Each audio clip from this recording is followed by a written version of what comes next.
الحمدللہ قائد اعظم محمد علی جناح صاحب کی ہدایت کے مطابق پاکستان کے جھنڈے میں اقلیت کا بھی ایک رول ہے. وہ جو سفید حصہ ہے وہ اقلیت کا ہے، اور پاکستان میں چاہے وہ مسیح برادر ہو، چاہے وہ ہندو ہو، سکھ ہو، پارسی ہو یا کسی اور مذہب سے ہو، ان کو تحفظ نہ صرف مذہب دیتا ہے بلکہ ہمارے قائد محمد علی جناح صاحب نے بھی اس کی تاکید کی. آج حضرت عیسیٰ علیہ السلام کا بھی یوم پیدائش کا دن ہے، اور ہمارے وہ پیغمبر تھے.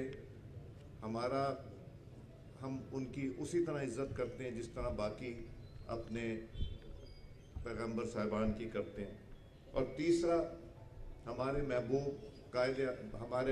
قائد جماعت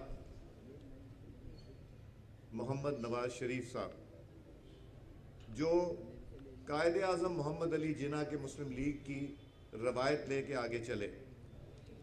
خاص چیز ان میں جو میں نے دیکھی ان چند سالوں کی رفاقت میں، کہ وہ تو کہنے والے کو بھی آپ کہہ کے بات کرتے تھے، اور ابھی بھی کرتے ہیں.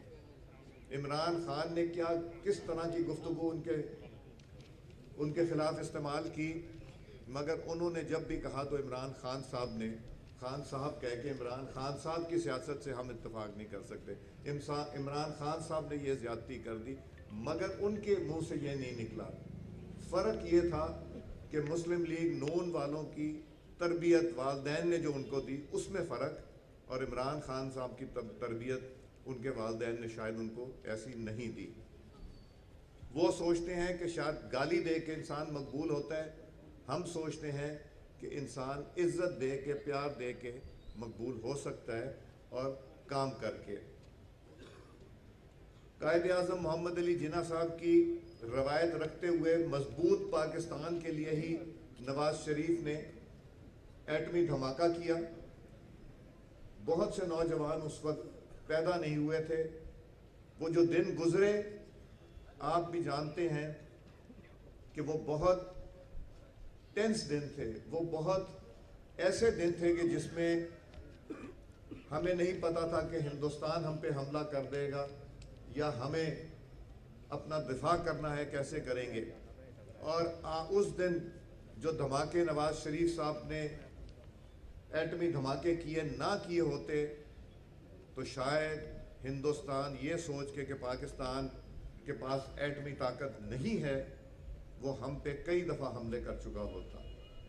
یہ اس زمانے کے لوگوں کو پتہ ہے کہ وہ ایک ایک دن، ایک ایک گھنٹہ کیسے گزر رہا تھا جب یہ بات ہو رہی تھی. اور کلنٹن پاکستان کو پیسے آفر کر رہے تھے. وہ $5 ارب ختم ہو جانا تھا، وہ رہنا نہیں تھا، مگر پاکستان نے کمزور ہو جانا تھا. اور اب وہ بات کرتے ہیں کہ پاکستان کو میں بچاؤں گا، کبھی نئے پیسے پاکستان کی بات کرتے ہیں. اور اوپر سے اللہ تعالیٰ کانوں کو میں ہاتھ لگاتا ہوں، میں گناہ گار انسان ہوں، مگر میں ریاست مدینہ کو کبھی ایسی چیزوں سے منسلک نہیں کروں گا کہ تم کرو کچھ، کہو کچھ. تمہارا جو پول کھلا ہے ریاست مدینہ کے نام کے بات کرنے کا، وہ پوری قوم نے دیکھ لیا. اصلیت میں تم کیا ہو. جو بات کرتے تھے کرپشن کی، 6 ارب روپے کے تحفے اٹھا کے لے گئے، ایک ڈکلیئر کر دیا اور باقی ڈکلیئر نہیں کیے. تو ریاست مدینہ والے چوریاں نہیں کرتے، چھپاتے نہیں. اور پھر تم نے تو خانہ کعبہ کی تصویر والی گھڑی بیچی. کچھ اور بنا ہوتا اس پہ تو ہم کہتے کہ شاید کوئی اور بات ہے. تم نے اس کی لاج بھی نہیں رکھی. جس طرح چوری کا $12 ملین کی گھڑی 2 ملین میں بیچی، جس طرح چوری کا مال ہوتا ہے.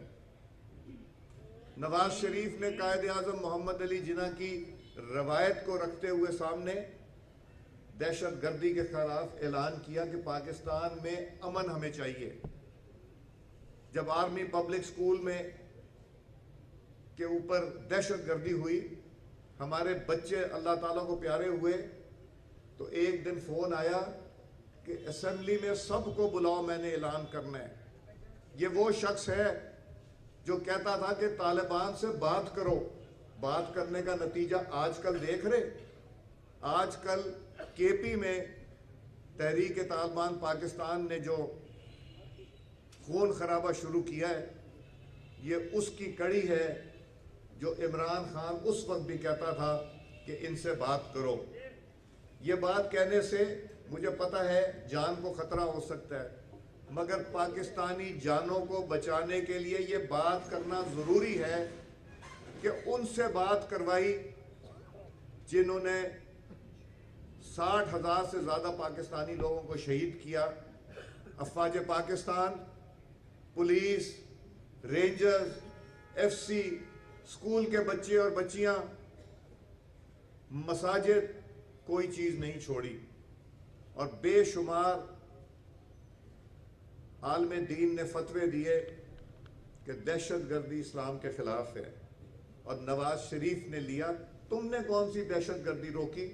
تم نے تو دہشت گردوں کے ساتھ مذاکرات کی اجازت دی۔ تم نے اپنی حکومت میں دہشت گردوں کے ساتھ مذاکرات کی اجازت دی جنہوں نے تمہارے بچوں کو شہید کیا۔ یہ بات کرتے ہیں، نواز شریف سے مقابلہ کرتے ہیں۔ نواز شریف وہ لیڈر تھا جس نے 18 گھنٹے کی لوڈ شیڈنگ کو ختم کیا۔ 18 گھنٹے لوڈ شیڈنگ ہوتی ہے، آپ بھی جانتے ہیں۔ جب 2007 اور 8 تھا، وہ لوڈ شیڈنگ 3 سال میں ختم کی۔ ساری پولیٹیکل جماعتوں کو اکٹھا کیا۔ اس وقت جتنی الیکٹڈ جماعتیں ہیں نیشنل اسمبلی اور سینٹ میں، سوائے ایک آدھی وہ ہے جماعت اسلامی آدھی ہے، ان کا ایک سینیٹر ہے، اور باقی ایک پی ٹی آئی۔ اس کے علاوہ ساری جماعتیں ایک جیسا سوچتی۔ میرے دل میں اتنے راز ہیں جو میں سنانا چاہتا ہوں، کسی وقت دل چاہتا ہے گھنٹوں سناؤں کہ 2018 کے شروع سے کیا ہوا ہمارے ساتھ۔ بات تھوڑا سا اس پہ بھی کروں گا۔ انہوں نے، نواز شریف نے بڑا دل دکھایا، کم ظرفی نہیں دکھائی، یہ تبدیلی والے کی طرح۔ انہوں نے کہا کے پی گورنمنٹ ہم بنا سکتے تھے، انہوں نے کہا سب سے زیادہ ممبر ہے آپ بنائیں۔ بلوچستان میں نون ایک اور حکومت کے ساتھ بنائے گی، وہاں وہ تھے جو چیف منسٹر بنے، ابھی نام یاد آتا ہے، ڈاکٹر مالک کے ساتھ بنائی۔ سندھ میں پیپلز پارٹی نے بنائی، پنجاب میں مسلم لیگ نے بنائی۔ کم ظرفی کا مظاہرہ نہیں کیا۔ انہوں نے کہا کہ جو ہے کام کریں، اس لیے کہ اگر سب مل جل کے کام کریں گے تو تبھی پاکستان کے مسائل حل ہوں گے۔ جو اندھیرے انہوں نے کیا، میں کچھ ایسے حقائق آپ کے سامنے رکھنا چاہتا ہوں جو کوئی بھی چیلنج کرنا چاہے پی ٹی آئی والا کرے، میں اس کا جواب دوں گا۔ 44 مہینے کی حکومت تھی ان کی۔ 2018 میں عینی شاہد ہوں، گواہ ہوں، جس کے سامنے آ کے جی ڈی اے کے، پیپلز پارٹی کے، کاف لیگ کے، مسلم لیگ کے ایم این ایز کہتے تھے کہ ہم پہ پریشر پڑ رہا ہے کہ اس جماعت کو چھوڑو اور پی ٹی آئی جوائن کرو۔ اور یہ میں 2018 میں بھی ٹیلی ویژن پہ کہہ چکا ہوں۔ ان کو کہا جاتا تھا مسلم لیگ چھوڑو، P T I, Peoples Party چھوڑو، جے یو آئی ایف چھوڑو، یہ چھوڑو، ایم کیو ایم چھوڑو اور پی ٹی آئی کی طرف جاؤ۔ جو یہ کرتے تھے وہ قصوروار ہے پاکستان کے، جس نے اس کو سیلیکٹ کرا کے حکومت میں لے کے آئے۔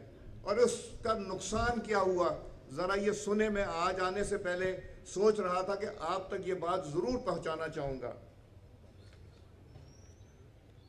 پاکستان کا ٹوٹل قرضہ 1947 سے 2018 تک، میں کہتا ہوں 1947 سے 2018 تک 30,000 ارب۔ تم نے تو دہشت گردوں کے ساتھ مذاکرات کی اجازت دی۔ تم نے اپنی حکومت میں دہشت گردوں کے ساتھ مذاکرات کی اجازت دی جنہوں نے تمہارے بچوں کو شہید کیا. یہ بات کرتے ہیں